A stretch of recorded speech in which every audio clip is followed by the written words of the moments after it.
I've got two scenarios for you. Tell me which one would exhaust you more. Scenario number one, you're going to go to a 3-day business conference with, say, 500 people. You're going to be networking, having meetings, doing lots of listening. You're going to maybe present, spending probably 10 hours a day for those 3 days at this event. That's scenario number one.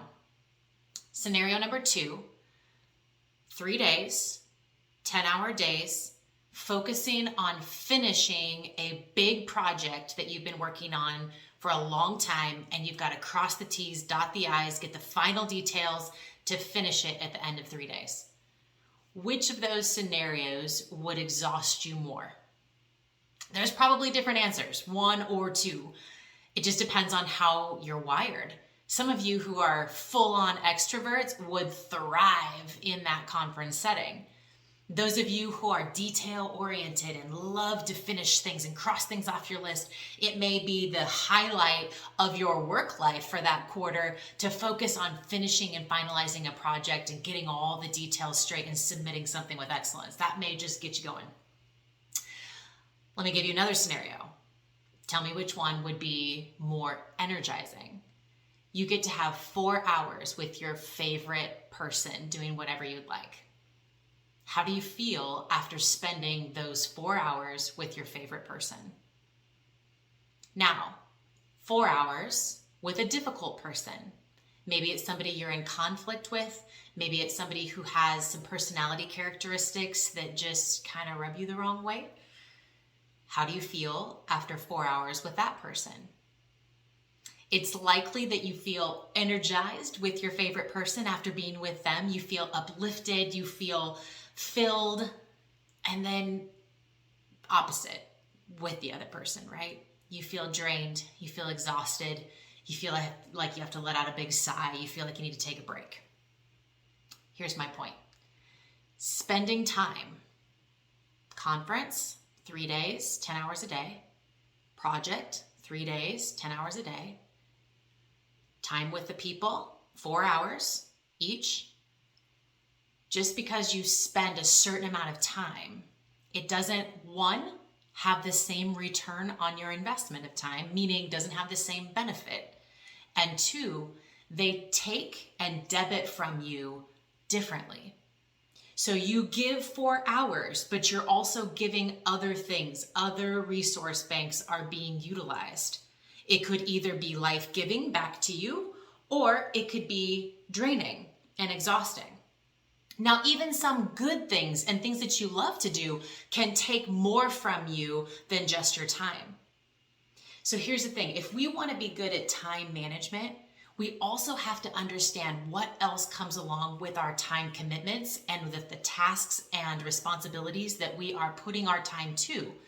Because if we're not careful in the way that we stack our days, in the way that we spend our minutes, we will end up being spent emotionally, mentally, spiritually, and physically. You never want to get to the end of yourself. We want to get good at realizing when those energy banks are getting low and refilling so that you give the best of you, not just what's left of you at the end. So I'm going to teach you how to do that. Most people think of being a good time manager by taking all of their to-do lists and focusing it into little blocks and utilizing their time with the best focus that they have and figuring out where everything fits.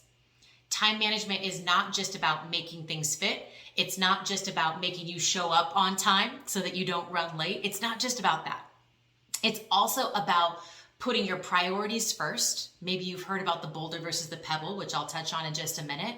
So it's making sure that you are scheduling in and prioritizing your priorities first, fitting the pebbles in and around. It's about utilizing margin, not just so that you show up on time, but for other reasons as well. And it's about learning to be self-aware about your energy zones and also your energy scores when it comes to your commitments, your tasks. How much is it going to take from you aside from the time that you're using? In a previous video, we talked about how to identify what's actually important. Not all things can be important, nor should it have equal weight when putting them into your calendar. So we went through how to identify and begin with core values, moving into priorities. In another video, we talked about the 4 quadrants, being able to take those things, apply them to our tasks, our responsibilities, and put them in the quadrants so that we can easily categorize what we have sitting out in front of us so we know how much space we should give it into our calendar. The 4 quadrants were important and urgent, important and not urgent, not urgent, not important, and then urgent, not important. I taught in that video how to identify what those things are and what it means when they're in the different quadrants. Today, I just want to touch on for a second the boulder versus the pebble idea. When you have a jar and you're filling it, let's say the jar is your time, how much time we are each given. We're all given the exact same amount. Well, with an expiration date that's not the same. But let's say on a daily basis, both you and I get the 24 hours, it's the jar. We want to make sure that we take the boulders, the priorities, the important, the top 2 quadrants, and we put those boulders into our calendar first. And let me just say that the important things are not just work-related things or responsibilities. They are also self-care things. Those things are boulders that should go into your calendar with as much weight and importance as those other things. Boulders go in first. Pebbles fill in after. So when you are creating your to-do list for the day, you should think boulder first, pebble after. Now, doesn't mean that all pebbles go in, because you may not have the time for it, and you may not have the emotional energy, mental energy, spiritual energy, physical energy, or money for it. Those are our other resource banks, which I touched on the last time we visited. So when you put in the boulders first and the pebbles around it, we're going to watch for margin. Not just because margin helps you be on time, but because margin, white space. If you think about it in terms of an artist perspective, they will leave white space in the art to draw your attention and your eye to the focal point. It's the same thing in our calendar. That white space allows our brain time to task switch, which allows us to refocus. When we go from task to task and shift, we actually decrease our ability to focus, we decrease our efficiency, and we decrease our effectiveness. That's not fair to the people you need to show up for. Is that if they're 4th in line for the day, you're going to show up half-mass. Okay, so white space helps us to decompress and refocus as we go into the next space. It also helps us to give us space to re-energize, depending on what's been given to certain tasks. Now that we agree that not all time spent or invested gives us the same return, not all time spent or invested takes the same amount of us, and not all commitments should get as much weight in our calendar. We talked about the boulders and pebbles. We've also talked about margin and how important it is to give our brain time to switch. Did you know that there's only 2% of the population that are actually multitaskers? But you know how many of us attempt to be professional multitaskers? So if we want to show up the best, then we have to get out of that mental habit of fitting more in to get more done. The mindset shift should be the more you fit in, the less you actually do. All right, so now that we've agreed on those things and we've hinted on the fact that every task has a different amount that it takes from you, I want to remind you about your resource banks. Time is obvious.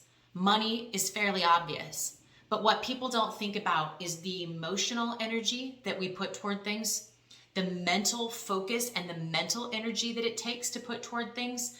Spiritual energy depends on how important and how deep the thing is or the person is that you are interacting with. It can take that as well. Those are all resource banks that you and I need to be stewards of, and that we need to be intentional with those things, just like we're intentional with our time and our money. So it takes a self-awareness. It takes you and I understanding our wiring and then work with the wiring. So the first way is to think about your days and your week in energy zones. So for example, I am at my best between about 8 and noon. That is when I am most creative, most focused, most alive, and ready to handle the harder conversations and the harder projects. The further into the day that it gets, the less mental capacity I have and emotional capacity to give toward those things. And then by the end of my day, really after 7 o'clock, I can't handle anything that's important at that point. So I try to avoid it if possible. Same thing with my week, especially my work week. I try to stack the most important things or the things that take the most energy from me, kind of like Tuesday, Wednesday, Thursday, or Monday, Tuesday, Wednesday, because by the time I get to Friday, let's say that I've had 16 client meetings put into 3 to 4 days. At the end, it would not be fair, and I've told clients this, it would not be fair for me to schedule them on a Friday because I will show up with less mental capacity and ability to show up at that point. So I utilize my own wiring and I work with that in my calendar. Now, how do I know what tasks to put into my best time and energy zones? How do I know what things get my best? We're going to talk about that now. This is just a guideline. It's not something that you have to be rigid on, but it helps us to identify what gets the most space and where we should plug it in as boulders and pebbles. So here's what you do. I want you to try this exercise. I want you to just take your to-do list for today. I'm sure you've got it close to you or it's somewhere on your phone, the things that you want to accomplish. And maybe your day is done. So you're looking back at your day. You could look forward into your next day as well. It's up to you. This is just a practice. What I want you to do next to the list of things that you committed time to or that you're going to commit time to, anything. Now, unless you have gone through the 4 quadrants with me, unless you have gone through core values and priorities, you may have things on that list that shouldn't be in your calendar. But I'm going to leave that up to you to go back to those videos, or you can reach out to me and we can work together on that. Last time we talked about leaks and how sometimes there are things that are taking time from us and taking energy from us that we have just gotten into a habit of. And so then that is taking away from the things that we actually want to put our time to. That's a whole nother conversation. So I'm going to assume either one of 2 things. You haven't fully worked on that schedule yet, or you have, and now you're ready for the next step. So you look at your list, and here's what I want you to do. I want you to assign them a number. It'll be -2, -1, 0, or +1, +2, or +3. And here's what those mean. A -2 are commitments that drain you. It could be things that you like. Okay? I love working with clients, but it takes a lot for me to focus and listen and read between the lines and ask good questions. It's a lot of mental energy for me. So I get very tired. My brain is very dead at the end of the day if I've had a lot of client conversations. Okay, so that is a -2 for me. It's not a negative task, and it's a high priority, important task, but I just am self-aware enough to know that it takes a lot from me. It's a -2. It could be something negative. It could be conflict resolution. It could be working with that person that is difficult to work with. It could be problem solving, that you're working on a solution towards something that you haven't come around to yet. If you're an introvert, it might be working with a whole bunch of people all day long. Or if you're an extrovert, it could be sitting behind a computer all day long. Those could be -2 type things. -1 are commitments that require just high levels of energy. They don't completely exhaust you, but they just require you to show up, maybe rubber band and stretch beyond what your nature would be. So if your nature is to be more chill and calm and you have to show up big, that might be a -1 type of a scenario. Now, when I say negative, just reminding you, it is not necessarily a bad thing or a negative thing. It just takes more. It's debiting more from your account, your emotional account. Okay, so it's going to vary for every person. It's going to look different for every person, but you feel like after doing some of those things, you need a little bit of a break. A 0 is a mindless task. It is folding laundry. It is making dinner. It is neither life-giving or life-taking. It doesn't debit, it doesn't credit your account. It just is those things that you can kind of shut your mind off and do. Now moving to the positive side, the one or the tasks that you look forward to, they give you a certain level of joy and satisfaction. They might be in a strength or passion area. And so maybe they come easy to you, or they're in your nature. So let's say you're a really organized person and you're going to spend some time doing some organizational type things. That might be a positive one for you if you like to organize. Okay, a positive 2 are tasks and commitments that feel life-giving. When you've done these things, you walk away feeling energized. You feel like you are inspired. You feel like you are going to be able to give high levels of creativity. And after that, you feel like you have even more to give into something. Okay, that's going to be a positive 2. Positive 3 are the buzz type scenarios. Okay, this could be hobbies. It could be, and it doesn't have to be excitement and energizing. Doesn't mean that you are running on high octane. It means that you feel full.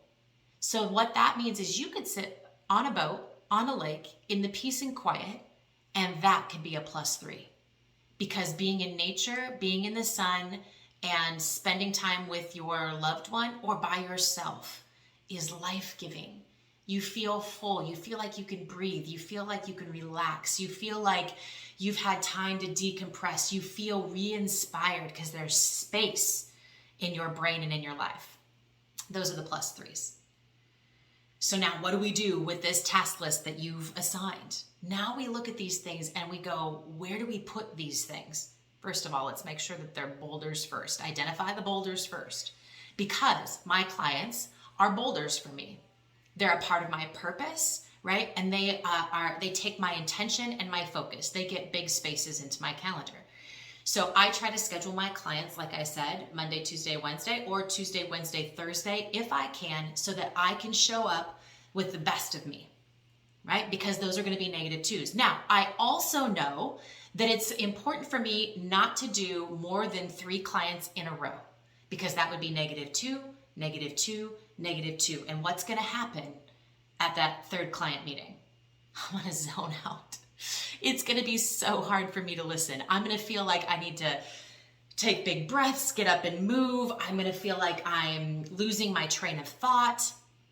If I don't give myself some tasks in the middle where I can decompress, some white space and margin where I can task shift, and then plug in some tasks that are +1s, +2s, or +3s. So for me, at the end of my week, I have blocked Saturdays as our family day. Let me just back up and say this. Resting was not my nature. It was not what I was trained or brought up to do necessarily, and it's not what I had considered in my mind to be the right thing to do for a long time. Listen, I had a hard time spending 5 minutes doing a mindless task. I would feel guilty if my husband walked in the room, as though I was like wasting time and being lazy. I would struggle with thoughts of like, you have so much to do. You cannot sit here and waste time. You can't sit. Get up. There are things to do. So I tell you this because when I say things like, I have blocked out a day for my family, I tell you that it was a process, and it took intention, and it took fight, and it took work, and it was incremental in my behavior. Meaning I didn't start with a day. I literally started with 5 minutes. This is really a topic for a whole nother video, but I want you to know that I would block into my calendar 5 minutes, and I made myself go sit outside with nothing, not my phone, not a to-do list, and I would force myself to not think about what needed to come next. So I tried to set it up to where I had completed some things so that I didn't feel like, oh, there's things I really need to get back to. I tried to complete things, then go spend 5 minutes, and it was a fight. Okay. That's a little rabbit trail, but I want you to know that 5 minutes turned into an hour, right? An hour every day turned into afternoons, and then turned into a full Saturday of rest. And that's when I have my Sabbath, right? That's where I disconnect from being a doer, and I reconnect to just being a human being, and just reconnect with the other human beings in my life, and remind myself that apart from God and apart from his heart for me and his heart for other people, like the doing is just not important. So it's a reconnect, it's a disconnect. It's very important for me. So that Saturday time are +3s. It's with my favorite people. My family are my favorite people. And we do something together. I love being outside and I love being in the sun. I like to be active. I have 4 boys. They like to be active. So it's usually something like that. I also love to explore new places and see new things. So I love to go into, even if it's just into a new neighborhood that I've never been into. I like to see new things. That's very energizing for me. So we usually fill our Saturday with some of those +3s. That way I go into the rest of my week full. So that is how you use these energy scores and energy zones, and how you combine it then with time blocking. How you combine it with the 4 quadrants and the core values and the priorities. It's taking all of these principles into play and into practice, and beginning to look at your calendar and being intentional about investing versus spending time. Because listen, the way that we spend our minutes is the way that we spend our life.